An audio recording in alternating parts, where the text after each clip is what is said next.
Di masa modern seperti sekarang, health consciousness di dalam masyarakat kita itu semakin meningkat ya. Makin banyak orang-orang yang aware dengan makanan yang lebih sehat dan memilih gaya hidup yang lebih sehat dengan cara-cara seperti apa gitu.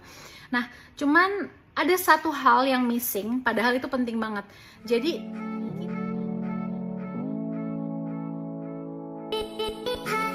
bisa investasi kepada device-device yang mahal banget, kayak misalnya smartwatch atau anything like that yang nyambung ke Bluetooth dan bisa ngedetect heartbeat kita saat kita olahraga lah.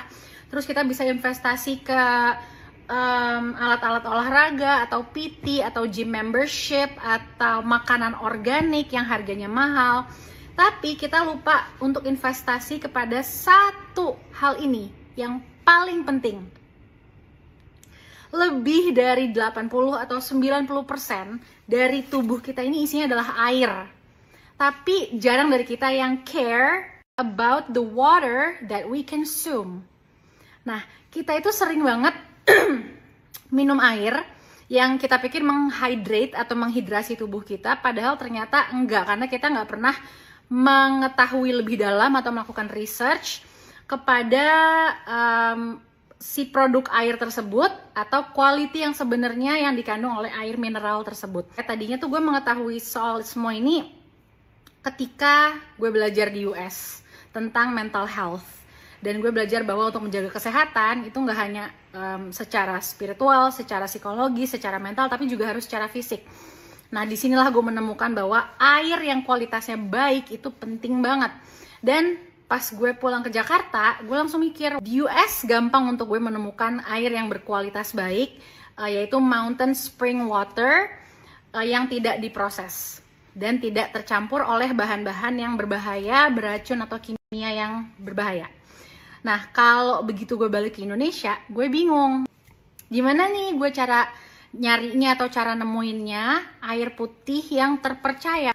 Lalu gue melakukan research sampai berjam-jam di internet, dan gue sampai akhirnya menemukan beberapa brand air putih. Dan you know what I did? Gue sampai menghubungi seller atau produsen dari si brand air mineral ini. Dan akhirnya gue menemukan satu yang terpercaya, dan gue minum itu dari tahun 2020, sekitar 2020-an sampai hari ini. Kalau gue selalu nge-restock ini udah mau habis. Ini adalah Hydratera. Jadi ini produk lokal, tapi kualitinya terpercaya banget. Bahkan mereka nggak ngejual galonan, dan itu gue juga baru tahu ilmunya bahwa kalau kita masukin air ke dalam galon, itu tuh airnya tuh akan kena oksigen. Dan itu menandakan airnya sudah terkontaminasi dengan udara luar, dan kita nggak tahu apakah ada toxins di situ. Jadi Hydratera cuma dijual dalam bentuk botolan kayak gini. Gue pun sempat nyoba juga beberapa bulan stop minum Hydratera. Lupa waktu itu alasannya apa, tapi gila gue ngerasa beda banget. Kayak gue bisa minum air berbotol-botol, tapi kok nggak ngerasa kayak badan gue terhidrasi dengan benar gitu, kayak seperti biasanya saat gue minum Hydratera. So, kalau kalian wondering, waktu itu soalnya gue sempat ngepost soal Hydratera, tapi gue nggak nyebutin yang namanya tuh adalah Hydratera air ini. Jadi banyak yang nanya gitu, Ca, apa sih emang air yang bagus? Emang Caca minumnya airnya apa? Ya udah, so now I'm sharing with you. Karena pengen sharing aja, ini adalah Hydratera, dan I totally love it, dan I would recommend it for all of you yang peduli dengan kesehatan kalian dan sadar bahwa investasi tidak hanya kepada makanan, kepada olahraga atau alat-alat olahraga dan lainnya, tapi juga kepada air yang kita minum.